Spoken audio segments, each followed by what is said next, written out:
நாமத்துக்கு ஸ்தோத்திரம். ஆண்டவர் நம்மை வாழ வைக்க விரும்புகிற தெய்வம். நம்ம நல்லா வாழ்ந்து சுகமாக இருக்கணும்னு விரும்புகிறார். சொல்லும்போது சொல்லுகிறார், திருடன் திருடவும் கொல்லவும் அழிக்கவும் வருகிறான் என்று வேறொன்றுக்கும் வரான், நானோ அவைகளுக்கு ஜீவன் உண்டாயிருக்கவும் அந்த ஜீவன் பரிபூரணப்படவும் வந்தேன். அதை குறித்து சொல்லும்போது ஜோயே லைஃப், அபண்டன்ட் லைஃப், ஒரு நிறைவான வாழ்வு நம்ம வாழ வேண்டும் என்பது உங்களையும் என்னையும் குறித்த தேவனுடைய சித்தமாக இருக்கிறது.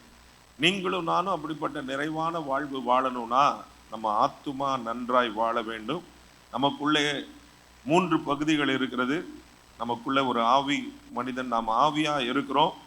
நமக்கு ஒரு ஆத்துமா இருக்கிறது. இந்த சரீரத்தில் நாம் வசித்து வருகிறோம். ஆமென். ஒரு நாளில் நம்ம ஜீவன் நம்மை விட்டு பிரியும் பொழுது ஆவி தன்னை தந்த தேவனிடத்தில் போகிறது. ஆத்துமா ஆண்டவர் பரலோகத்துக்கு போகுதா நரகத்துக்கு போகிறாங்கிறது, ரட்சிக்கப்பட்டோமா இல்லையாங்கிறதன் அடிப்படையில் இருக்கும். சரீரம் எங்கே போகும்? சரீரம் பரலோகத்துக்கு போயிருமா? சரீரம் போகாது. அது இங்கே மண்ணுக்கு மண்ணாக அதை ஒப்பு கொடுக்கப்படும். ஆனால் நம்ம ஆத்துமா வாழ வைக்க வேண்டும் என்பது, நம்ம ஆத்துமாவில் வாழ்கிறது போல எல்லாவற்றிலையும் நம்ம வாழ வேண்டும் என்பது நம்மை குறித்த தேவனுடைய விருப்பமாக இருக்கிறது. அப்போ ரோமர் 8ஆம் அதிகாரத்தில் நம்ம பார்க்கும்போது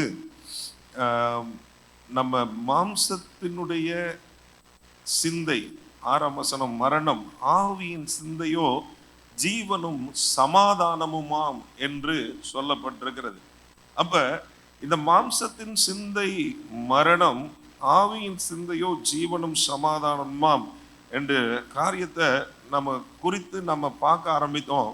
மாம்சத்தின் சிந்தை என்றால் டு பி கார்னலி மைண்டட் அப்படின்னு ஆங்கில வேதாகமத்தில் சொல்லப்பட்டிருக்கு. மாம்சத்தின் அடிப்படையில் நமக்கு உணர்வுகள் இருக்கிறது. நம்ம கண்களால் பார்க்கிறோம், காதால் கேட்கிறோம், மூக்கால் நுகர்கிறோம், நாவால் சுவைக்கிறோம், அப்புறம் நமக்கு தொடுதல் அப்படிங்கிற உணர்வு. அப்போ நம்ம ஃபிசிக்கலாக நம்ம பார்க்குற இந்த காரியங்களின் அடிப்படையில், அல்லது கேட்கிற விஷயங்களின் அடிப்படையில், அல்லது நம்ம நுகர்கிற விஷயங்களின் அடிப்படையில், நம் தொடுகிற அடிப்படையில், சுவைக்கிற அடிப்படையில் நம்ம சில காரியங்களை நம்ம யோசிக்கிறோம் அல்லது செயல்படுத்துகிறோம். அதெல்லாம் நம்முடைய சிந்தைகள் எல்லாம் அதன் அடிப்படையிலேயே இருக்குமானால், அதை சார்ந்தே இருக்குமானால், வேதம் சொல்லுகிறது மாம்ச சிந்தை மரணம் என்று சொல்லுகிறது. ஆனால் ஆவியின் சிந்தை என்று இன்னொன்றையும் ஆண்டவருடைய வசனம் நமக்கு சொல்லி கொடுக்கிறது. அது என்ன என்றால், ஆவியின் சிந்தை அது ஜீவனும் சமாதானமுமாம் என்று சொல்லப்பட்டிருக்கிறது. இந்த ஆவியின் சிந்தை தான் நமக்குள்ளே அந்த தேவனுடைய அந்த நிறைவான வாழ்வின் காரியங்களை நமக்கு கொண்டு வருகிறது. அந்த ஆவியின் சிந்தை உடையவர்களாக இருக்கும் பொழுதுதான் நம்முடைய வாழ்க்கையில ஒரு தேவரகமான வாழ்க்கை வாழ முடிகிறது. ஏனென்றால் நம்முடைய ஆவியிலே நாம் எல்லாரும் உயிர்ப்பிக்கப்பட்டிருக்கிறோம். கவனிக்கிறீங்களா? பாஸ்டர் எங்கேயோ என்னன்னோ சொல்லிட்டு இருக்காரு, நமக்கு என்ன அப்படின்னு உட்காராதீங்க. இது ரொம்ப அவசியமான நல்ல பிரயோஜனமான காரியம். கற்றுக்கொண்டா உங்கள் வாழ்க்கை முற்றிலுமாய் மறுரூபமாகுகிறதற்கான விஷயங்களை சொல்லி கொடுக்குறேன். முடிந்தால் குறிப்பெடுத்து கொள்ளுங்க, முடிந்தால் இதை நல்லா கவனிங்க, வீட்டில் போய் திரும்ப கேளுங்க. கர்த்தர் உங்களை ஆசீர்வதிப்பாராக. அப்போ ஆவியின் சிந்தை தான் நமக்குள்ளே இருக்கிறதான, நம்முடைய ஆவியில 100% நாம் கிறிஸ்துவினுடைய ஆவிக்கு ஒப்பானவர்களாய் இருக்கிறோம். 100% நம்ம பூரணமாக்கப்பட்டவர்களாக இருக்கிறோம், புது சிருஷ்டியாக இருக்கிறோம் என்பது அங்கே தான் நடந்திருக்கிறது. ஆனால் அது நம்முடைய சரீரத்திலையும் நம்முடைய ஆத்மாவிலையும் அதனுடைய நன்மைகளை நாம் பார்க்க வேண்டுமானால் நம்ம ஆவியின் சிந்தை உடையவர்களாக இருக்கும்போது தான் அதை நாம் பார்க்க முடியும். யோவான் எழுதின சுவிசேஷம் 6ஆம் அதிகாரம் 63ஆம் வசனத்தில் நாம் இப்படி வாசிக்கிறோம். யோவான் 6:63, ஆவியே உயிர்ப்பிக்கிறது, மாம்சமானது ஒன்றுக்கும் உதவாது. நான் உங்களுக்கு சொல்லுகிற வசனங்கள் ஆவியாயும் ஜீவனாயும் இருக்கிறது. அப்ப ஆவியின் சிந்தை என்பது ஆண்டவருடைய வசனங்களின் அடிப்படையிலே நாம் யோசிக்கிறது. இயற்கையான வாழ்க்கையில நம்ம பார்க்கிறதான காரியங்கள், கேட்கிறதான காரியங்கள், நம்ம அனுபவிக்கிற காரியங்கள், கடந்து போகிற சூழ்நிலைகள் ஒரு புறம் ஒரு விதமாக இருக்க, அதே நேரத்தில் அதே சூழ்நிலையை குறித்து அல்லது அந்த நிலைமையிலும் என்னை குறித்து தேவனுடைய வார்த்தை என்ன சொல்லுகிறது, தேவன் என்ன சொல்லி இருக்கிறார் என்பதை அடிப்படையில் நாம யோசிக்க ஆரம்பிக்கும் பொழுது இந்த ஆவியின் சிந்தை உடையவர்களா இருக்கிறோம். அது நம்மை உயிர்ப்பிக்க கூடியதா இருக்கிறது. அந்த ஆண்டவருடைய வார்த்தை சொல்லுகிற வசனங்கள் அதுதான் ஆவியாயும் ஜீவனாயும் இருக்கிறது. அதன் அடிப்படையில் நாம வாழ பழகி கொள்வோமானால் நாம நிச்சயமாக ஒரு நிறைவான ஒரு வாழ்வை நம்ம வாழ முடியும். ஒரு தேவன் நமக்கென்று முன்குறித்து வைத்திருக்கிற ஒரு நிறைவான ஜோயே, அது பூரணமான வாழ்க்கையை நம்ம வாழ முடியும் என்பதை நம்ம கற்றுக்கொள்ள போகிறோம். அப்ப ஏசாயா 26ஆம் அதிகாரத்துல 3ஆம் வசனத்துல இப்படி வாசிக்கிறோம். யாராவது வாசிங்க. ஏசாயா 26:3. உம்மை உறுதியாய் பற்றி கொண்ட மனதை உடையவன் உம்மையே நம்பி இருக்கிறபடியால் நீர் அவனை பூரண சமாதானத்துடன் காத்து கொள்வீர் என்று சொல்லப்பட்டிருக்கிறது. நம்ம சூழ்நிலைகள் சார்ந்தல்ல, நம்முடைய மனதில் ஒரு பூரண சமாதானம் எப்ப வரும் என்றால் நம் ஆவியின் சிந்தை உடையவர்களாய் இருக்கும் பொழுதுதான் அந்த பூரண சமாதானத்தை நாம் பெற்றுக்கொள்ள முடியும். நம்ம மனம் அவரை சார்ந்து, அவர் சொன்ன வார்த்தைகளை சார்ந்து நம்ம மனம் புதிதாகுகிறதற்கு நம்ம இடம் கொடுக்கும் பொழுது எப்பேற்பட்ட ஒரு சூழ்நிலையிலையும் உங்களுக்குள்ள இருக்கிற தேவ சமாதானத்தை யாராலையும் எடுக்க முடியாது, அசைக்க முடியாது. அல்லேலூயா, அல்லேலூயா. பக்கத்துல தொட்டு சொல்லுங்க, பூரண சமாதானம். ஆமென். நிறைவான வாழ்வு சொல்லுங்க. அல்லேலூயா. ஆவியின் சிந்தை. ஆமென். அல்லேலூயா. சொன்னவங்களுக்கு அது உண்டாகட்டும். கர்த்தர் உங்களுக்கு அப்படிப்பட்ட கிருபையை தரட்டும். அல்லேலூயா. ஆண்டவருக்கு ஸ்தோத்திரம். அப்ப இதுல தான் நம்ம லைஃப்ல நம்ம என்ன செய்கிறோம், இங்க அங்கன்னு நம்ம சில நேரங்களில் இங்க இருக்கிறோம், சில நேரங்களில் வேற மாதிரி போயிடுறோம். அதுல அங்கதான் அந்த வித்தியாசம் நிகழ்கிறது. எபேசியருக்கு எழுதின நிருபத்தை எடுத்துக்கொள்வோம். 4ஆம் அதிகாரத்துல நம்ம வாசித்து அங்க கொஞ்சம் வசனங்களை தியானிக்க போகிறோம். எபேசியர் 4ஆம் அதிகாரம் 17ஆம் வசனத்தை இருந்து நம்ம பார்க்க போகிறோம். நான் உங்களுக்கு வாசிக்கிறேன். 17ஆம் வசனம் என்ன சொல்லுகிறது? ஆதலால் கர்த்தருக்குள் நான் உங்களுக்கு சாட்சியாக சொல்லி எச்சரிக்கிறது என்னவெனில், மற்ற புறஜாதிகள் தங்கள் வீணான சிந்தையிலே நடக்கிறது போல நீங்கள் இனி நடவாமல் இருங்கள். ஆமென். ஹல்லேலூயா. புறஜாதிகள் அப்படின்னா ஆண்டவரை அறியாத ஜனங்கள், ஆண்டவரோடு உடன்படிக்கைக்குள்ள வராம ரட்சிக்கப்படாம இருக்கிற ஜனங்கள். நம்ம ஊர்ல வச்சிருக்கிற பேருக்கு பின்னால போடுகிற அந்த ஜாதிகள் எல்லாம் கிடையாது. ஆண்டவர் பைபிள்ல ஜாதிகள் வந்தா தேசங்கள் குறிக்கிறது, நேஷன்ஸ் அப்படின்னு தான் அர்த்தம். அப்ப நம்ம அதை ஞானமா அதை நம்ம வாசிக்கணும். தமிழ் பைபிள்ல வாசிக்கும் போது புறஜாதிகள்னு போய் வெளியேயும் போய் உட்காந்து பேசிட்டு இருக்க கூடாது. அதுலேயும் நம்ம தவறா புரிந்து கொள்ளக்கூடிய வாய்ப்புகள் இருக்கு. புறஜாதிகள்னா ரட்சிக்கப்படாத ஜனங்கள். அப்ப மற்ற புறஜாதிகள் அவங்க என்ன செய்யறாங்க, தங்கள் வீணான சிந்தையிலே நடக்கிறது போல நீங்கள் இனி நடவாமல். இதுக்கு ஒத்த ஒரு வசனம் இருக்கு. நீங்கள் ரோமர் 12ல் நம்ம வாசிப்போம் இல்லையா, 2ஆம் வசனம், நீங்கள் இந்த உலகத்துக்கு ஒத்த வேஷம் தெரியாமல். அப்ப இந்த உலகத்துல ஆண்டவரை அறியாமல், ஆண்டவருடைய வார்த்தையை தெரியாமல் இருக்கிற மக்கள் நடக்கிறது போல, அவர்கள் சிந்திக்கிறது போல, அவர்களுடைய யோசனைகளை போல உங்க யோசனைகள் இருக்கக்கூடாது, நம்முடைய யோசனைகள் இருக்கக்கூடாது. ஆமென். ஹல்லேலூயா. அவங்க மாம்சத்துல அவங்க என்ன இருக்கிறாங்க. அவங்களுக்கு தெரிந்ததெல்லாம், அவங்களுக்கு அன்னைய சூழ்நிலையில என்ன நடக்குதோ அதுதான் அவங்களுக்கு தெரியும். அன்னைக்கு என்ன பார்க்குறாங்களோ அதன் அடிப்படையில் தான் அவங்க என்ன செய்வாங்க, யோசிப்பாங்க. அன்னைக்கு என்ன கேட்குறாங்களோ, கேள்விப்படுகிற செய்தியின் அடிப்படையில் தான் அவங்க வாழ்க்கையில் அவங்க பயப்படுவாங்க. நல்ல செய்தியை கேட்டால் சந்தோஷப்படுவாங்க, ஏதாவது ஒரு கெட்ட செய்தியை கேட்டால் உடனே பயப்படுவாங்க. இப்படி தான் அவங்க வாழ்க்கை இருந்து கொண்டிருக்கும். அவர்களை போல, அந்த வசனத்தை போடுங்க 4:17. அப்ப அந்த புறஜாதிகள் தங்கள் வீணான சிந்தையிலே நடக்கிறது போல யார் நடக்கக்கூடாது, நாம நடக்கக்கூடாது. நாம யாரு, ரட்சிக்கப்பட்ட தேவ ஜனங்கள். ஆமென். அப்படிதானே? அதுல ஏதாவது சந்தேகம் இருக்கா? ரட்சிக்கப்பட்டதுன்னா இயேசு கிறிஸ்துவ உண்மையா ஆண்டவரா ரட்சகரா நம்ம வாழ்க்கையில விசுவாசித்து ஏற்றுக்கொள்ளுகிறது தான் ரட்சிக்கப்பட்ட ஜனத்துக்கு அடையாளம். இயேசு கிறிஸ்து என்னுடைய பாவங்களுக்காக சிலுவையிலே மரித்தார், அவர் அடக்கம் பண்ணப்பட்டார், 3ஆம் நாள்ல உயிரோடு எழுந்தார். இன்றைக்கும் உயிருள்ள தெய்வமா என் வாழ்க்கையில அவர் இருக்கிறார். ஒரு நாளிலே என்னை வந்து தன்னோடு சேர்த்து கொள்ள வருவார். இதை நம்ம விசுவாசித்தோம். நம்ம ஆண்டவர்கிட்ட நம்ம பாவங்களை அறிக்கை செய்தோம். ஆண்டவரே நீர் தான் இனி என் வாழ்க்கையில் ஆண்டவர்னு சொல்லி நம்ம ஒப்பு கொடுத்தோம். ஆண்டவர் நம்ம வாழ்க்கையில் ராஜாவாக இருக்கிறார். நம்ம வாழ்க்கையில் அவர் தேவனாக இருந்து நம்மை நடத்தி வருகிறார். ஸோ நம்மளுடைய சிந்தை இதை போல இருக்கக்கூடாதுன்னு சொல்லி பவுல் சொல்லுகிறார். அங்கே அடுத்த வசனத்தில் அவர்கள் புத்தியில் அந்தகாரப்பட்டு, அப்போ அவங்க என்ன செய்கிறாங்க, ஒரு சின்ன பிரச்சனை வந்தாலும் அதை எப்படி பார்ப்பாங்க, அவங்க பெருசாக நினைப்பாங்க, பயப்படுவாங்க. அங்குமிங்குமா என்ன செய்வாங்க, அவங்க கலங்கி திகைப்பாங்க, அங்குமிங்குமா ஓடி திரிவாங்க. ஐயோ இப்படி ஆயிடுச்சு அப்படின்னு சொல்லி யோசிப்பாங்க. அவங்கள போல நாம் என்ன செய்யக்கூடாது, புத்தியில அந்தகாரப்படக்கூடாது. ஆமென், ஹல்லேலூயா. அப்ப நம்ம அவங்க புத்தியில அந்தகாரப்பட்டு தங்கள் இருதய கடினத்தினால் தங்களில் இருக்கும் அறியாமையினாலே தேவனுடைய ஜீவனுக்கு அந்நியராய் இருந்து, தேவனுடைய ஜீவன் தான் பரிபூர்ண ஜீவன். ஆண்டவர் நமக்கு ஒரு நிறைவான வாழ்வை வாழ உதவி செய்ய விரும்புகிறார்.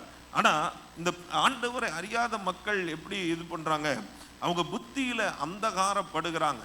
அவங்க பயங்கரமா அவங்க என்ன செய்யறாங்க, பல விஷயங்களை குறித்து கவலைப்படுவாங்க.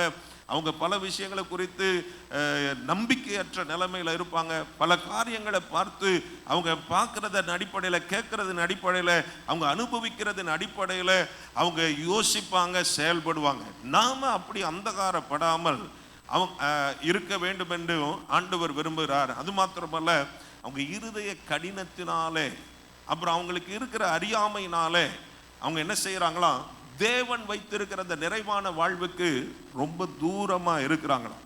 அப்ப நல்லா புரிந்து கொள்ளுங்க, நம்ம அவங்கள மாதிரி யோசிச்சாலும் ஆபத்து. நம்ம தேவனுடைய ஜீவனை நம்ம சுதந்திரிக்க முடியாது. அவங்கள மாதிரி நம்ம இருதயத்தை கடினப்படுத்துறதுக்கு நம்ம இடம் கொடுத்தாலும் ஆபத்து. அவங்கள மாதிரி ஒண்ணுமே தெரியாம அறியாமையில இருளில இருந்தாலும் ஆபத்து. நம்ம ஆண்டவரை பற்றி தெரிந்து கொள்ளுகிறதற்கு நம்ம ஆண்டவர் என்ன செய்திருக்கிறார், அவருடைய வார்த்தையை கொடுத்திருக்கிறார். இதை வாசிக்கும் பொழுது, இதனுடைய காரியங்களை தியானிக்கும் பொழுது நாம கிறிஸ்துவுக்குள்ள எப்படி இருக்கிறோம் என்பதை நம்ம புரிந்து கொள்ள ஆரம்பிக்கிறோம். அப்படி புரிந்து கொள்ள ஆரம்பிக்கும் பொழுது அந்த தேவன் நமக்கென்று வைத்திருக்கிற தேவரகமான வாழ்க்கையை, அதனுடைய ஆசீர்வாதங்களையும் அதனுடைய காரியங்களையும் நம்முடைய வாழ்க்கையில நம்ம அனுபவிக்க ஆரம்பிக்கிறோம். அப்ப நாம அவர்களை மாதிரி இருக்கக்கூடாது என்பதை குறித்து பவுல் அங்க எழுதுகிறத பார்க்கிறோம். ஒருவேளை நல்லா யோசிச்சு பாருங்க, ஒரு 5 நாள் பைபிள் வாசிக்காம இருந்துட்டீங்க, வசனத்தை கேட்காம இருந்துட்டீங்க, அப்படி ஆட்டோமேட்டிக்கா என்ன செய்கிறோம், நீங்க ஆவியின் சிந்தையிலிருந்து மாம்சத்தின் சிந்தைக்குரியவர்களா மாறிடுவீங்க. ஏதாவது ஒரு சின்ன பிரச்சனை வந்தாலும் உடனே பதறுவோம். ஏதாவது ஒண்ணுன்னா மாம்சத்தின் அடிப்படையில் யோசிக்க ஆரம்பிப்போம், தீர்மானங்கள் அதன் அடிப்படையில் எடுக்க ஆரம்பிப்போம்.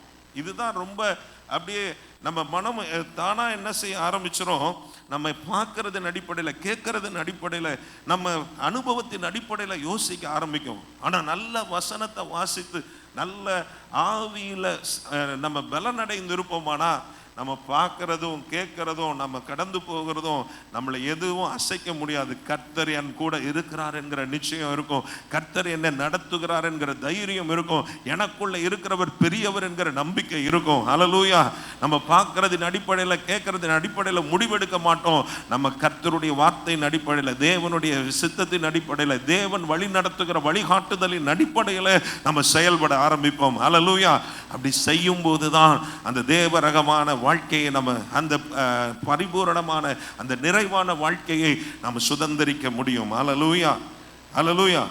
ஆண்டவருக்கு ஸ்தோத்திரம். அப்ப நம்ம ஆண்டவரை பற்றி அறிந்து கொள்ளுகிறதும், ஆண்டவருடைய வார்த்தை பற்றி அறிந்து கொள்ளுகிறதும், அந்த வார்த்தை நம்மை குறித்து என்ன சொல்லுகிறது என்பதை அறிந்து கொள்ளுகிறதும் நம்ம வாழ்க்கைக்கு மிகவும் அவசியம். நம்ம மனம் புதிதாகிறதற்கு அது ரொம்ப ரொம்ப அவசியமான ஒரு விஷயமா இருக்கிறது. அப்ப இங்க நம்ம பார்க்கிறோம், அவங்க இருதய கடினம், அவங்க அறியாமை, அவங்க புத்தியில அந்தகாரப்படுகிறாங்க, சிந்தையில வீணா இருக்கிறாங்க. அடுத்த வசனம் என்ன சொல்லுது பாருங்க, உணர்வில்லாதவர்களாய் சகலவித அசுத்தங்களை மாவலோடு நடப்பிக்கும்படி தங்களை காம விகாரத்துக்கு ஒப்பு கொடுத்திருக்கிறாங்க. இன்னைக்கு அநேக கிறிஸ்தவர்களுடைய வாழ்க்கையில இந்த அறியாமை, இந்த தேவனற்ற நிலைமை, தேவனுக்கு இடம் கொடுக்காமை, தேவனுடைய வார்த்தைகளை அறிந்து கொள்ளாம, புரிந்து கொள்ளாம, அதற்கு ஒப்பு கொடுக்காம இருக்கிறது அவங்கள அப்படியே மாம்சத்திலே அவங்கள வைத்து அவங்கள கீழான நிலைமையில கொண்டு போய் விடுகிறது. ஒரு மேலான வாழ்க்கை வாழ வேண்டிய நாம, ஒரு நிறைவான வாழ்க்கை வாழ வேண்டிய நாம எப்பவும் குறைவுகளோடும், கஷ்டங்களோடும், துக்கத்தோடும், புலம்பலோடும் இருக்கிற நிலைமைக்கு நம்மளை தள்ளி விடுகிறது. சிலருக்கு நம்ம சிலர்கிட்ட போய் நம்ம பேசினாலே எப்போ பார்த்தாலும் என்ன சொல்லுவாங்க, அது இல்லை எனக்கு, இது இல்லை எனக்கு, இப்படி இல்லை அப்படி இல்லை, அப்படி ஆயிடுச்சு இப்படி ஆயிடுச்சு அப்படின்னு புலம்பிகிட்டே இருப்பாங்க. அந்த புலம்பல் எல்லாம் ஒரு தேவ பிள்ளைக்கு இருக்கக்கூடாது. கர்த்தர் என்னை ஆசீர்வதிச்சிருக்கிறார், கர்த்தர் என்னை உயர்த்தி இருக்கிறார், கர்த்தர் எனக்கு ஒரு இக்கட்டு வந்தது, கர்த்தர் என்னை கூட இருந்து என்னை கரம் பிடிச்சு தூக்கி இருக்கிறார். இதுதான் நம்முடைய பேச்சா இருக்கணும், இதுதான் நம்முடைய சாட்சியா இருக்கணும், அனுபவமா இருக்கணும். பேச்சு சும்மா பேசுறதில்ல, நம்ம அனுபவத்தின் அடிப்படையில் அப்படிதான் நம்ம பேச வேண்டும். அல்லேலூயா. எத்தனை பேர் அப்படி இருக்கணும்னு விரும்புறீங்க? ஆமென். நிறைவான ஒரு வாழ்க்கை வாழணும். நம்ம பார்க்குறவங்க 4 பேர்கிட்ட போய் நம்ம இயேசுவை தைரியமாக சொல்ல முடிகிற நிலைமையில் நம்ம இருக்கணும். அல்லேலூயா, அல்லேலூயா. நம்ம போய் இயேசுவை பற்றி சொல்லும்போது நாமே பிரச்சனையோடு போயிட்டு நம்ம இயேசுவை பற்றி சொல்ல முடியாது. நாமே வேதனையோட கஷ்டத்தோடு போய் இயேசுவை பற்றி சொல்ல முடியாது. நாம் ஜெயம் எடுத்தவர்களாய் வாழ்ந்து ஆண்டவருடைய நிறைவான வாழ்க்கையை அனுபவித்து அதன் அடிப்படையில் போய் இயேசுவை சொல்லும் பொழுது அங்கே மாற்றம் வரும். அல்லேலூயா, அல்லேலூயா. நீங்க பேசுறதை விட உங்க வாழ்க்கையை அங்க பேசும். அல்லேலூயா, அல்லேலூயா. ஆண்டவருக்கு ஸ்தோத்திரம். அப்ப இந்த 19ஆம் வசனத்துல நம்ம வாசிக்கிறோம், உணர்வில்லாத அவர்கள் அவங்க என்ன செய்யறாங்க, அவங்க சகலவித அசுத்தங்களையும் ஆவலோடு நடப்பிக்கும்படி தங்களை காம விகாரத்துக்கு ஒப்பு கொடுக்குறாங்க. இப்படி அவங்க பார்க்கறதின் அடிப்படையில் அல்லது மாம்சத்தின் அடிப்படையில் இருக்கிறவங்கள என்ன செய்கிறது, மாம்சத்தினுடைய காரியங்கள் மேற்கொள்ள ஆரம்பிக்கிறது. அது அவங்கள கண்ட்ரோல் பண்ண ஆரம்பிக்குது. ஏதோ ஒரு சும்மா நம்ம சென்சரி இன்புட்ஸ் நமக்கு இருக்கு, நம்ம பார்க்குறோம், ஒரு காரியத்தை இது பண்ணுறோம், அது பார்க்கறதோட கேட்கறதோட முடிந்து போகிறது. அது நம்மளை டாமினேட் பண்ண ஆரம்பிக்குது. அது நம்மளை என்ன செய்யுது, ஆளுகை செய்ய ஆரம்பிக்கிறது, அதிகாரம் செலுத்த ஆரம்பிக்கிறது. அதனால தான் சிலர் இன்னும் பாவத்தில் விழுந்து இருக்கிறாங்க, சிலர் இன்னும் எழும்ப முடியாமல் இருக்கிறாங்க, சிலர் இன்னும் ஆண்டவருக்காக பிரகாசிக்க முடியாமல் இருக்கிறாங்க. ஏன் அப்படின்னா மாம்சத்தினுடைய சிந்தை அவர்களை அமுக்கி வைத்திருக்கிறது, மேற்கொண்டு அது ஆளுகை செய்து கொண்டு இருக்கிறது. அது பலவிதமான தவறான காரியங்களுக்குள்ளே அடிமைப்படுத்தி வைத்திருக்கிறது. அவர்களால் ஒரு வெற்றி உள்ள வாழ்க்கை வாழ முடியல. ஆண்டவர் வைத்திருக்கிற அந்த நிறைவான வாழ்க்கையை அவங்க வாழ்க்கையில பெற்றுக்கொள்ள முடியல அப்படின்னு சொல்லி பார்க்கிறோம். ஆனா 20ஆம் வசனத்திலிருந்து பவுல் சொல்லுகிறார், நீங்களோ இவ்விதமாய் கிறிஸ்துவை கற்றுக்கொள்ளவில்லை, இயேசுவினிடத்தில் உள்ள சத்தியத்தின்படியே நீங்கள் அவரிடத்தில் கேட்டறிந்து அவரால் போதிக்கப்பட்டீர்களே, அந்தபடி. ஆமென், ஹல்லேலூயா. முந்தின நடக்கைக்குரிய மோசம் போக்கும் இச்சைகளாலே கெட்டு போகிற பழைய மனுஷனை நீங்கள் களைந்து போட்டு உங்கள் உள்ளத்திலே புதிதான ஆவி உள்ளவர்களாகி, அப்புறம் மெய்யான நீதியிலும் பரிசுத்தத்திலும் தேவனுடைய சாயலாகவே சிருஷ்டிக்கப்பட்ட புதிய மனுஷனை தரித்து கொள்ளுங்கள். ஹல்லேலூயா, ஹல்லேலூயா. நம்மை குறித்து ஆண்டவர் வைத்திருக்கிறது இதுதான். ஆமென். என்னுடைய பங்கு இதுதான். நான் வீணான சிந்தையில இருக்கணும்னு ஆண்டவர் விரும்பல, உணர்வில்லாதவனா இருக்கணும்னு விரும்பல, அறியாமையில இருக்கணும்னு விரும்பல, இருதயத்தை கடினப்படுத்தி ஆண்டவருக்கு கீழ்ப்படியாத ஒரு நிலையில நான் இருக்கணும்னு விரும்பல. நான் என்ன செய்யணும், ஆண்டவரிடத்திலிருந்து கற்றுக்கொண்டபடியே நான் பழைய மனுஷனை களைந்து போட்டு நான் என்ன செய்யணும், மெய்யான நீதியிலும் பரிசுத்தத்திலும் தேவனுடைய சாயலாக சிருஷ்டிக்கப்பட்ட புதிய மனுஷனை நான் தரித்து கொள்ள வேண்டும் என்று ஆண்டவர் விரும்புகிறார். அல்லேலூயா. பக்கத்துல தொட்டு சொல்லுங்க, புதிய மனுஷன். அல்லேலூயா. மெய்யான நீதியிலும் பரிசுத்தத்திலும் தேவனுடைய சாயலாகவே சிருஷ்டிக்கப்பட்ட ஒரு புதிய மனுஷனாக கர்த்தர் நம்மை மாற்ற விரும்புகிறார். அல்லேலூயா, அல்லேலூயா. ஆண்டவருக்கு ஸ்தோத்திரம். இன்னைக்கு நம்ம ஏற்கனவே நம்ம பார்த்தோம், நம்ம சரீரம் நம்ம பார்க்க முடியும், உணர முடியும். நம்முடைய நம்முடைய ஆத்மாவில் நமக்கு என்ன உணர்வுகள் வழியாக நம்ம போகிறோம் என்பதை நம்ம உணர முடியும். நம்ம ஆவியில் எப்படி இருக்கிறோம் என்பதை நம்மால் பார்க்க முடியாது, உணர முடியாது. ஆனால் கர்த்தருடைய வார்த்தை தான் நம்ம ஆவியில், அதாவது மறுபடியும் பிறந்த நிலையிலே நம்ம எப்படி இருக்கிறோம், புதிதான மனிதனாக நம்ம எப்படி இருக்கிறோம் என்பதை வேத வசனம் தான் நமக்கு கற்றுக்கொள்ள வேண்டும். அதுதான் இங்கே இந்த வசனத்தில் வாசிக்கிறோம். நம்முடைய ஆவியில் நாம் எப்படி இருக்கிறோமா, நம்ம எப்படி இருக்கிறோம் என்றால், நம்ம தேவனுடைய சாயலாகவே சிருஷ்டிக்கப்பட்ட புதிய மனுஷனாக நம்ம இருக்கிறோம். அல்லேலூயா! எத்தனை பேர் அதை விசுவாசிக்கிறீங்க? எத்தனை பேர் அதை புரிந்து கொண்டீங்க? ஆமென், அல்லேலூயா! நம்ம ஏற்கனவே நம்ம அதை குறித்து நம்ம பார்க்கும்போது 100% என்னுடைய ஆவியில் நான் ஆண்டவரை போல நான் இருக்கிறேன் என்று சொல்லி நம்ம பார்க்குறோம். அல்லேலூயா! சில நேரங்களில் நம்ம நினைப்போம், இன்னைக்கு நான் எந்த தப்புமே செய்யலை, அதனால் நான் இன்னைக்கு பரிசுத்தத்தில் இருக்கிறேன் அப்படின்னு சொல்லி நம்ம நினைக்கலாம். நான் பரிசுத்தமாக இருக்கிறேன். ஆனால் நம்மளுடைய பரிசுத்தம் நம்முடைய நீதியின் அடிப்படையில் கிடையாது. ஆமென். நான் இன்னைக்கு பொய்யே சொல்லலை, அதனால் நான் பெர்ஃபெக்டாக இருக்கிறேன். நான் இன்னைக்கு அதையே செய்யலை, அதனால் பெர்ஃபெக்டாக இருக்கிறேன் அப்படின்னு சொன்னால், பைபிள் அழகாக சொல்லுது நம்முடைய நீதியெல்லாம் எப்படி இருக்கா.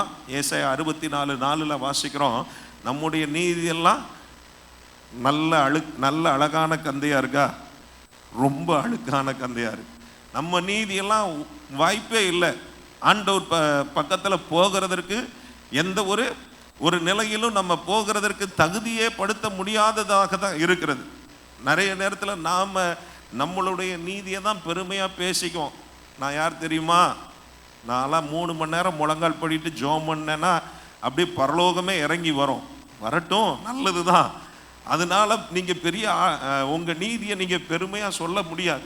நான் யார் தெரியுமா, நான் அப்படி செய்வேன், இப்படி செய்வேன், இத்தனை வருஷம் நான் விசுவாசி, மாற்றம் இல்லை, வாழ்க்கையில் பேச்சில் மாற்றம் இல்லை, நடக்கையில் மாற்றம் இல்லை, சிந்தையில் மாற்றம் இல்லை.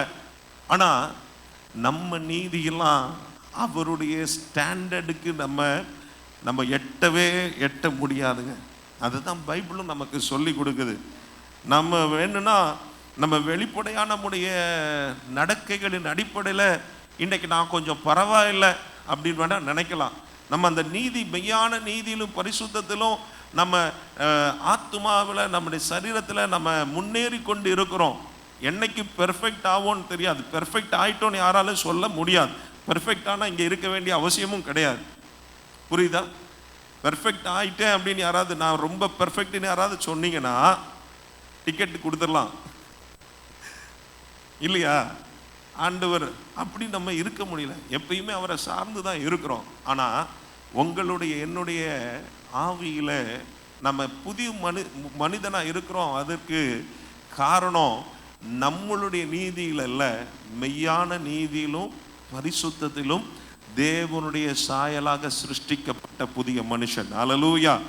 அப்போ ஆண்டவரை ஆராதிக்கிறதுக்கு இன்னைக்கு நம்ம ரொம்ப தைரியமாக வர்றோம். எப்படி வர்றோம்? பழைய ஏற்பாட்டு காலத்தில் ஆசாரியர்கள் வருஷத்துக்கு ஒரு தடவை தான், அதுவும் பிரதான ஆசாரியர் மட்டும்தான் உள்ளே போகணும்.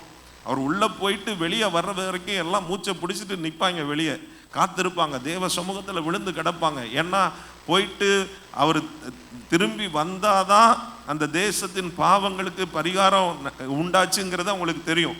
பாவ மன்னிப்பு, அந்த இயர் ஆஃப், அந்த டே ஆஃப் அட்டோன்மெண்ட் அப்படின்னு சொல்லுவாங்க, பாவ நிவர்த்தி உண்டாச்சு அப்படின்னு தெரியும். அப்படி போயிட்டு அவர் சரியான நிலைமையில் போய் அங்கே நிற்கலை அப்படின்னா அங்கே அவர் மரித்து போகக்கூடிய வாய்ப்பு இருந்தது.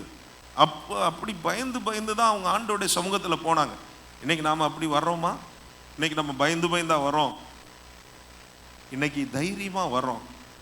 ஒரே ஒரு ரீசன் தான். நீங்கள் யோவான் 4:24 வாசித்து பார்த்தீங்கன்னா, தேவன் ஆவியாக இருக்கிறார், அவரை தொழுது கொள்ளுகிறவர்கள் ஆவியோடும் உண்மையோடும் அவரை தொழுது கொள்ள வேண்டும் அப்படின்னு சொல்லி நம்ம பார்க்குறோம். இந்த எப்படி சாத்தியமாச்சு? இன்னைக்கு எப்படி நம்ம தைரியமாக உட்கார்ந்துருக்கோம்? ஏன் இன்னைக்கு ஆண்டவர், நம்ம ஒரு வேளை சரியில்லாமல் வந்திருந்தோம்னா, நீங்கள்லாம் பெர்ஃபெக்டாக தான் வந்த மாதிரி உட்கார்ந்துருக்கிறீங்க. ஃபேஸ் அப்படி தான் வச்சுக்குவோம் இல்லையா? பார்க்கும்போது, யாராவது பார்க்கும்போது என்ன ஓட்டை இருக்குன்னு நமக்கு தான் தெரியும். எனக்கு தெரிஞ்ச ஒரு ஒரு சமீபத்தில் ஒரு பிரச்சனை, சர்ச்சில் உள்ள 2 நபர்களுக்குள்ள பிரச்சனை. இந்த அம்மா கெட்ட வார்த்தையாக போட்டு திட்டுதுன்னு எனக்கு கம்ப்ளைண்ட் வருது. அது பார்த்தா ட்ராக்ஸு, பாஸ்டர் உங்களுக்கு எவ்வளோ ட்ராக்ஸ் வேணும் நான் தரேன்னு சொல்லுவாங்கன்ட்டு. ட்ராக்ஸாக கொண்டு வந்து ஊழியம் செய்கிறவங்க, அவங்க ஒரு இடத்துல போய் ஊழியத்துக்கு செஞ்சுட்டு வராங்க. ஆட்களை கூட சில நேரம் அப்படியே கூட்டிகிட்டு போயிடுவாங்க. அங்கே ப்ரேயர் நடக்குது வாங்க அப்படின்லாம் கூட்டிகிட்டு போவாங்க. பட் ஆள் இப்படி செய்கிறாங்களேங்கிறது எனக்கே ஒரு அதிர்ச்சியாக தான் இருந்தது, எனக்கே ஆச்சரியமாக இருந்தது. ஏன் இதை நான் சொல்கிறேன் அப்படின்னா, நிறைய நேரத்தில் நம்ம பெர்ஃபெக்ட் கிடையாது. We are all human beings, we have our own shortcomings. நம்மளுடைய நன்மையின் அடிப்படையில், நம்முடைய நீதியின் அடிப்படையில் போய் தேவ சமூகத்தில் நான் வர்றேன்னா என்ன செய்வார் ஆண்டவர்? நீ எல்லாம் ரிஜெக்டடுன்னு தான் சொல்லி அனுப்புவார். நான் சொல்கிறது உங்களை நான் குற்றப்படுத்துறக்கா சொல்ல, ஃபேக்டை சொல்கிறேன். உங்களை மட்டும் இல்லை, என்னையும் அப்படி தான். We are not perfect. நமக்குள்ள நிறைய ஓட்டை வச்சுருக்கோம். ஆனால் கர்த்தருடைய சமூகத்தில் இன்னைக்கு தைரியமாக உட்கார்றதுக்கான ஒரே காரணம், நம்ம ஆவியில், நம்ம மெய்யான நீதியிலும் பரிசுத்தத்திலும் அவரை போல கர்த்தர் நம்ம வச்சிருக்கிறார். அல்லேலூயா.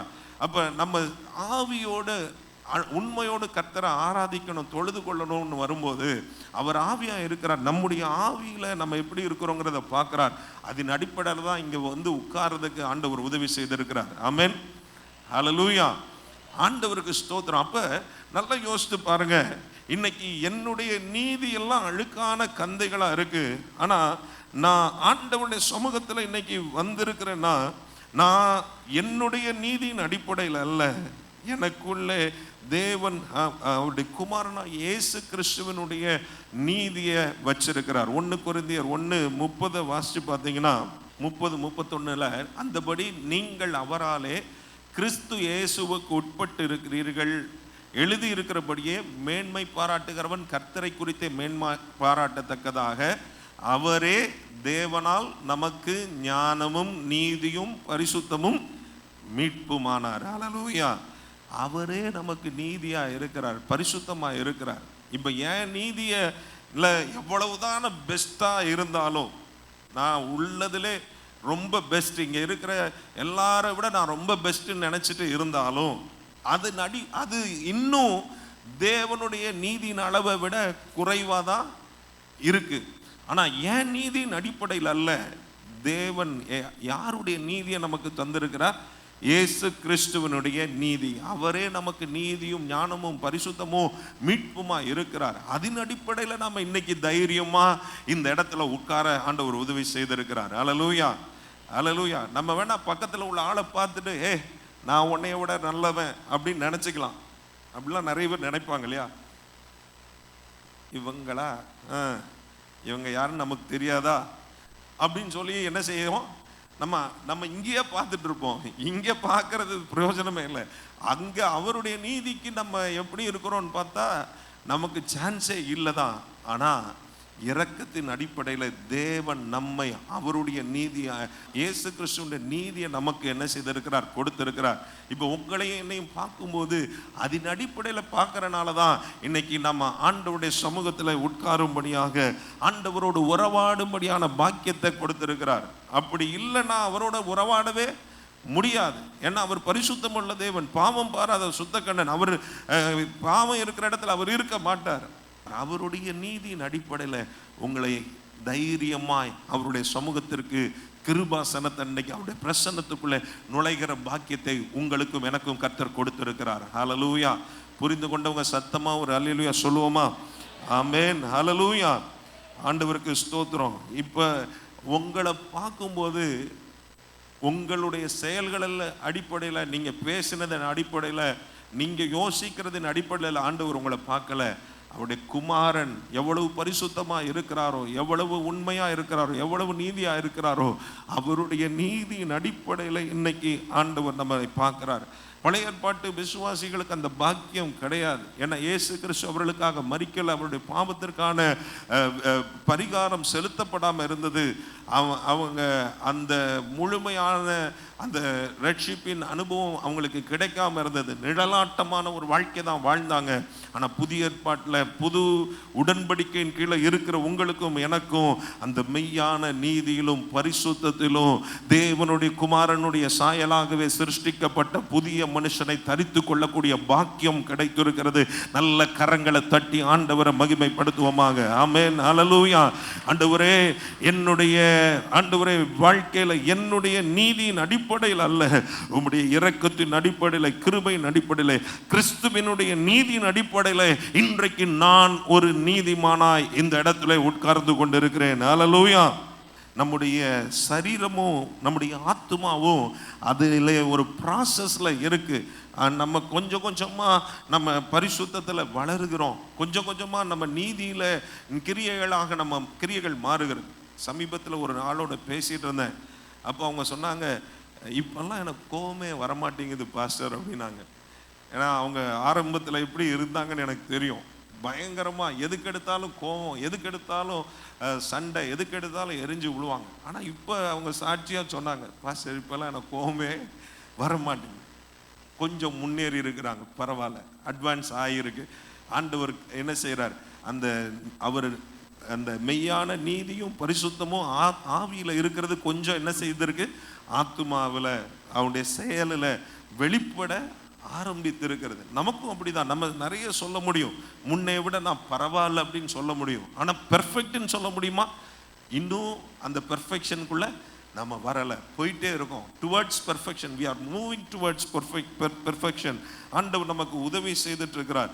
இன்னும் நிறைய நம்ம மாற வேண்டி இருக்கு. நம்ம ஆத்மாவில் மாற வேண்டியிருக்கு, நம்முடைய சிந்தையில் மாற வேண்டியிருக்கு, நம்ம பார்வைகளில் மாற வேண்டியிருக்கு, பேச்சில் மாற வேண்டியிருக்கு, நடக்கைகளில் மாற வேண்டியிருக்கு. கர்த்தர் அவருடைய ஆவியானவர் அதுதான் நமக்குள்ளே இருந்து செயலாற்றி கொண்டே இருக்கிறார். நம்மளை கொஞ்சம் கொஞ்சமாக மாற்றிக்கொண்டே இருக்கிறார். ஒரு மறுரூபம் நமக்குள்ளே ஏற்பட்டு கொண்டே இருக்கிறது. ஹல்லேலூயா. அப்போ நம்ம சிந்தையில் நம்முடைய மனம் புதிதாகி மறுரூபமாகிற காரியம் நடக்கும்போது தானாக வாழ்க்கையில் நம்முடைய வாழ்க்கையில் நம்ம வாழ்ந்து காட்டுகிற முறைமைகளில் மாற்றங்கள் வரும். ஆமென். நான் ஆண்டவருடைய சாயலாக சிருஷ்டிக்கப்பட்டிருக்கிறேன். அவருடைய மெய்யான நீதியை எனக்குள்ள வச்சிருக்கிறார். அவருடைய மெய்யான பரிசுத்தத்தை எனக்குள்ள வச்சிருக்கிறார். ஆவியில் நான் 100% ஹோலி அண்ட் ரைச்சியஸ், கிறிஸ்துவனுடைய பரிசுத்தமும் நீதியும் உடையவனாக இருக்கிறேன் அப்படிங்கிற புரிதல் நமக்கு வர ஆரம்பிக்கும் பொழுது நம்ம ஆண்டவர் பிள்ளைகள் என்பதை புரிந்து கொண்டு நம்ம அதற்கேற்ற விதத்தில் நம்ம நடக்க ஆரம்பிப்போம். ஆண்டவர் ஆவியாக இருக்கிறார். அவரை தொழுது கொள்ளுகிறவர்கள் ஆவியோடு உண்மையோடு அவரை தொழுது கொள்ள வேண்டும் என்று சொல்லும்போது நம்ம இங்கே வரும்போது அந்த எண்ணத்தோடு நம்ம வருவோம். ஆண்டவர் இங்கே உணர்த்தும் போது நம்ம காரியங்களை ஒப்பு கொடுத்து வருவோம். நம்ம ஒருவேளை நம்ம சில ஷார்ட் கம்மிங்ஸ், சில குறைபாடுகள் நமக்கு இருந்தாலும் அது தேவ சமூகத்தில் அறிக்கை செய்து கொண்டு நம்ம தேவ சமூகத்தில் நுழைகிறோம். ஆமென், ஹல்லேலூயா. இல்லை பாஸ்டர் அப்படிலாம் எனக்கு செய்ய வேண்டிய அவசியமே இல்லை அப்படின்னு நினச்சா நீங்கள் ரொம்ப நீங்கள் ரொம்ப ஹையர் ஸ்டாண்டர்டில் இருக்கீங்க, ரொம்ப சந்தோஷம் அப்படின்னு சொல்லுவோம். ஆனால் நிஜத்தில் அப்படி இருக்க வாய்ப்பு இல்லை. ஆனால் கர்த்தர் நமக்குள்ளே அனுதினமும் செயலாற்றி கொண்டிருக்கிறார். அனுதினமும் நம்மை பரிசுத்தத்தின் மேலே பரிசுத்தத்துக்கு நேராக வழி நடத்தி கொண்டிருக்கிறார். அனுதினமும் நீதியின் கிரியைகளை நம்ம செய்கிறதற்கு ஆண்டவர் நமக்கு உதவி செய்து கொண்டே இருக்கிறார். ஆனால் நாம் என்ன செய்யணும், அதற்கு ஒப்பு கொடுக்கணும். ஆமென். நீங்கள் உங்கள் சரீரங்களை அநீதிக்குரிய அவயவங்களாய் நம்ம ஒப்பு கொடுக்காம நீதிக்குரிய அவயவங்களாக நம்ம ஒப்பு கொடுக்க வேண்டும். ஆண்டவர் நமக்கு அப்படி செய்வாராக. ஆமென், ஸ்தோத்திரம். நம்ம மறுபடியும் பிறக்கும் போது நம்முடைய ஆவி மறுபடியும் பிறந்திருக்கிறது. நிக்கோதேமு ஆண்டவரோடு பேசும்போது மறுபடியும் பிறக்கிறதுனா எப்படி, நான் திரும்ப என் தாயின் வயிற்றுக்குள்ளே போயிட்டு நான் எப்படி வெளிப்பட முடியும், வளர்ந்துட்டேனே அப்படிலாம் அவர் ஃபிசிக்கலாக அவர் யோசிக்கிறார். ஆனால் மறுபடியும் பிறக்கிறது என்பது நம்முடைய உள்ளான ஆவியில் நம்ம பிறக்கிறோம். பழைய மனுஷன் செத்து போயாச்சு.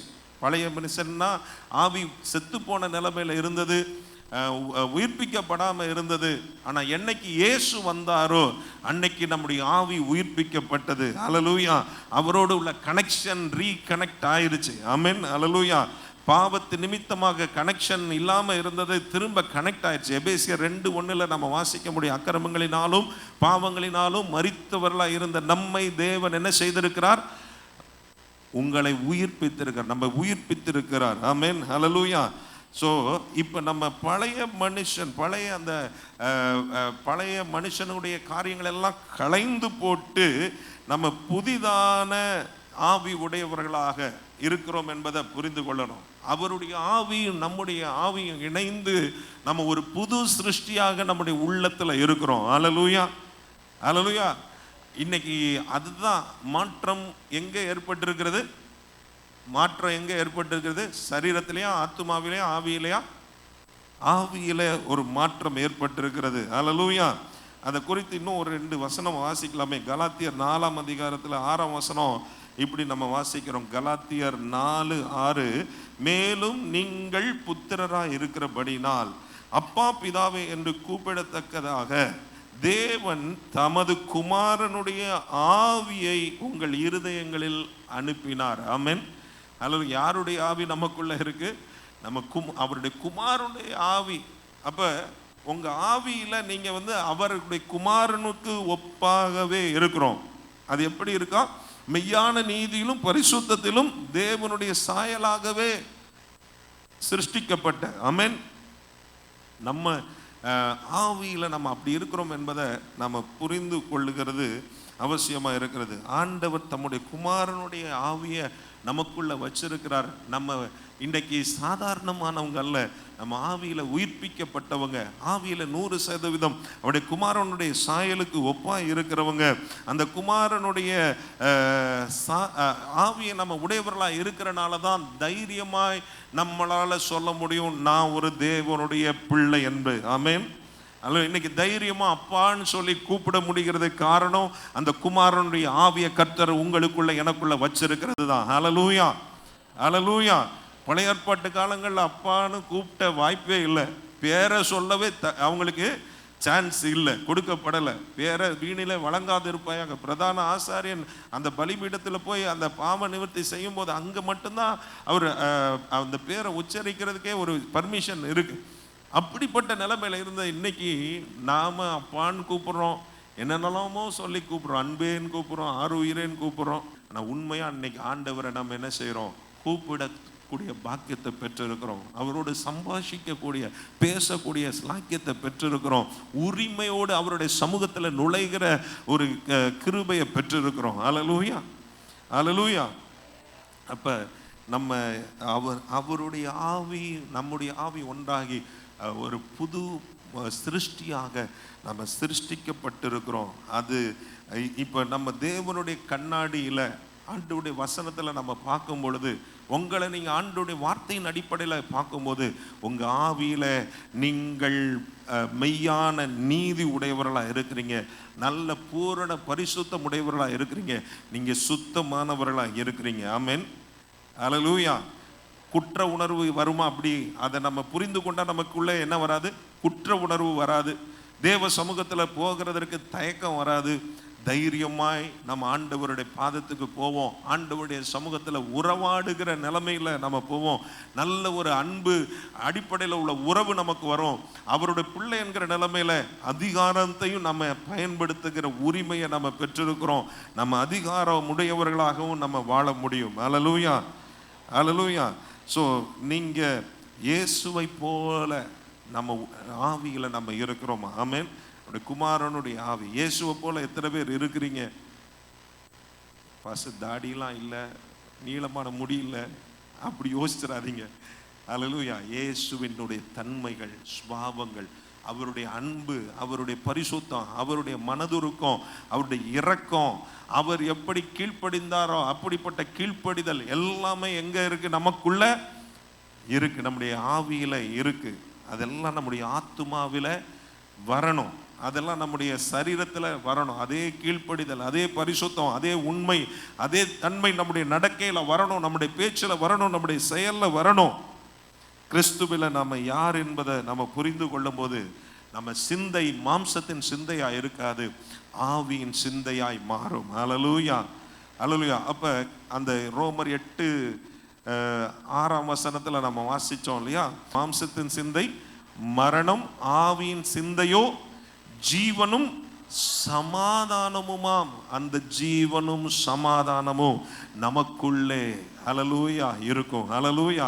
அந்த ஆவியின் சிந்தையில நம்ம வர ஆரம்பிக்கும். நான் ஆவியில இப்படி இருக்கிறேன், ஆண்டவரை போல இருக்கிறேன், இயேசுவை போல இருக்கிறேன், நான் நீதிமானா இருக்கிறேன், பூரண பரிசுத்தமா இருக்கிறேன், எனக்குள்ள ஒரு பூரண சமாதானம் ஆண்டவர் தருகிறார் எனக்குள்ளே. ஹல்லேலூயா. தேவனுடைய எல்லா வல்லமையும், தேவனுடைய எல்லா அதிகாரமும், தேவனுடைய எல்லா ஆசீர்வாதமும் எனக்குள்ள இருக்கிறது என்கிற புரிதல் நமக்குள்ள வரும்போது நம்ம அதன் அடிப்படையில் நம்ம வாழ்க்கையை பார்க்கும் பொழுது ஜீவனும் சமாதானமும் நம்முடைய வாழ்க்கையின் எல்லா பகுதிகளையும் வியாபிக்க ஆரம்பிக்கும். ஹல்லேலூயா, ஹல்லேலூயா.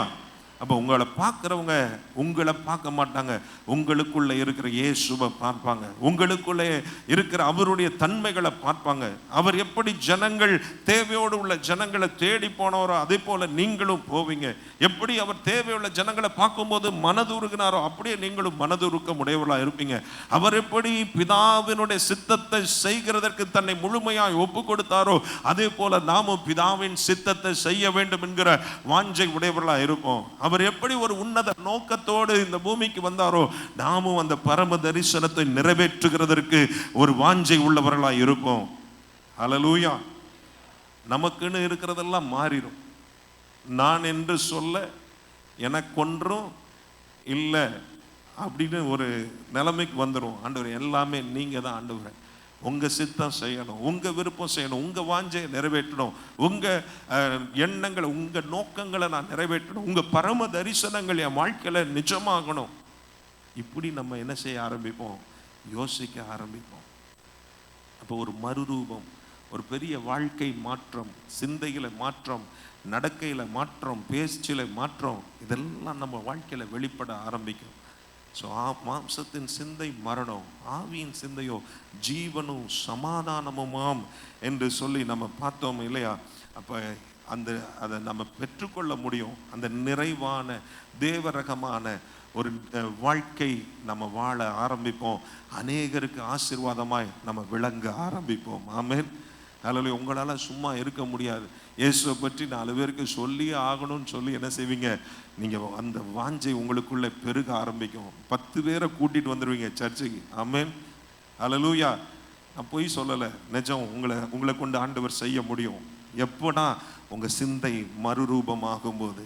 ஹல்லேலூயா. தேவனுடைய நன்மையும் பிரியமும் பரிசுத்தமுமான சித்தம் என்னதென்று பகுத்தறியத்தக்கதாக உங்கள் மனம் புதிதாகிறதுனாலே மறுரூபமாகுங்கள். அந்த மறுரூபத்தின் சிந்தை வந்துவிட்டா உங்களால் நீங்கள் உங்கள் காரியங்களை செய்கிறதற்கு நீங்கள் முக்கியத்துவம் கொடுக்க மாட்டீங்க.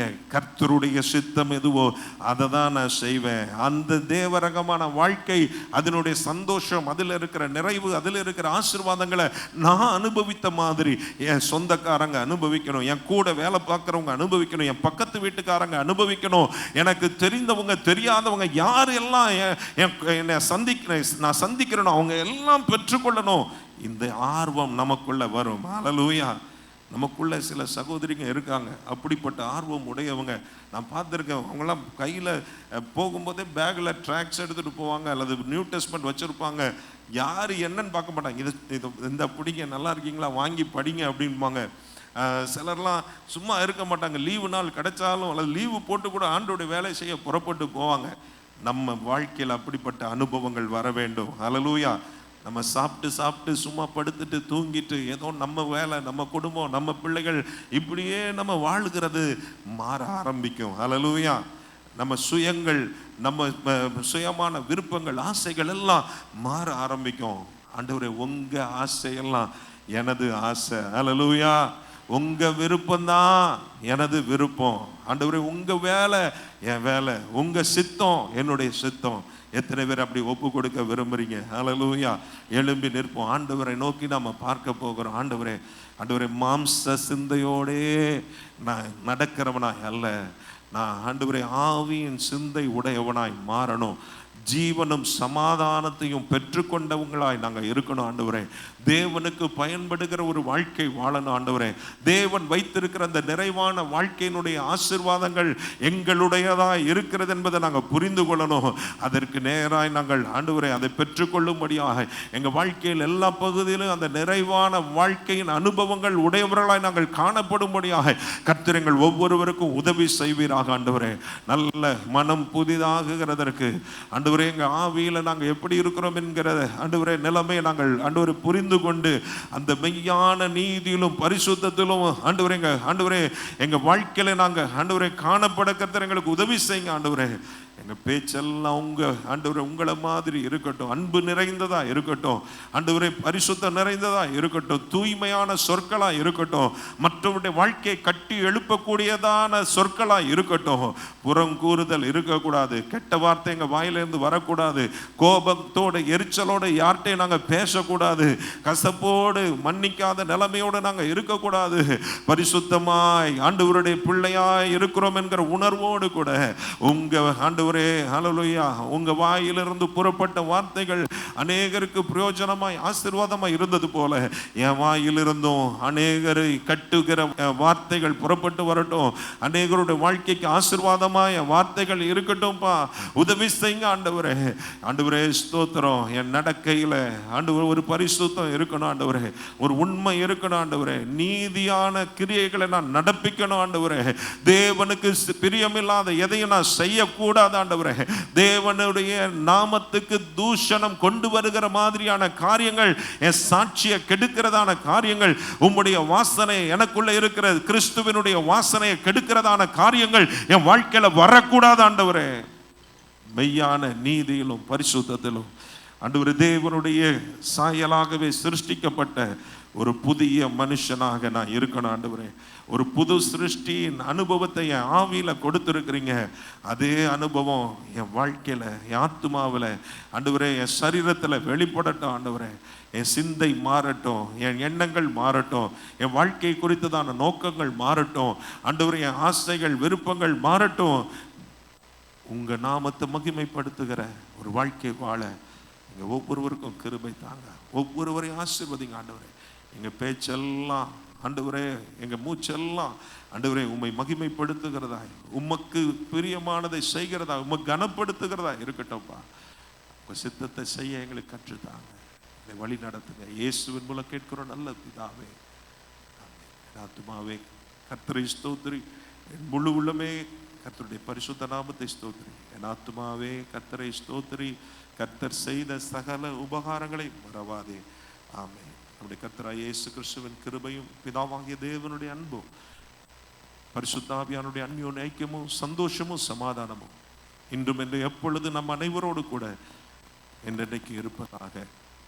ஆமென்.